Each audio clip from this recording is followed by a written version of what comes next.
સુરતમાં ડિંડોલીમાં મર્ડરના આરોપીની હત્યા થતાં ચકચાર મચી જવા પામી છે. તપાસમાં જૂની અદાલતમાં આરોપી ગણેશ વાઘની હત્યા કરવામાં આવી તેવું બહાર આવ્યું છે.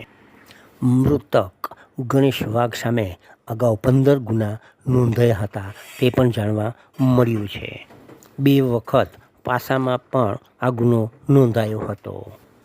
માથાભારે ગણેશ વાઘે અગાઉ ઉધના લેટેસ્ટ બુલેટ કાલુની હત્યા કરી હતી. ઉપરાંત મારામારી, ચેઇન સ્નેચિંગ, હત્યાની કોશિશ સહિત 10થી 15 ગુનાઓ પોલીસમાં નોંધાયા હતા.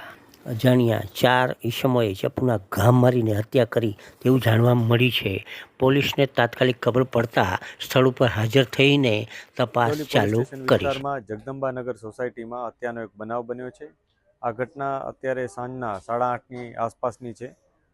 આ ઘટનામાં જે મરણ જનાર છે એનું નામ ગણેશ વાઘ છે.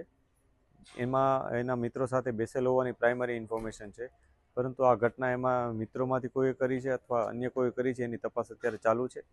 જે આરોપી છે એની અમે જાંચ પડતાલ કરી રહ્યા છીએ. એને નજરે જોનાર કોઈ છે કે નહીં એ અથવા સીસીટીવી ફૂટેજ મારફત પણ અમે તપાસી રહ્યા છીએ. એક આરોપી છે કે કેટલા વધારે છે એ પણ અમે તપાસી રહ્યા છીએ. જે પણ માહિતી મળશે એ મુજબ આગળની કાયદેસરની કાર્યવાહી કરવામાં આવશે.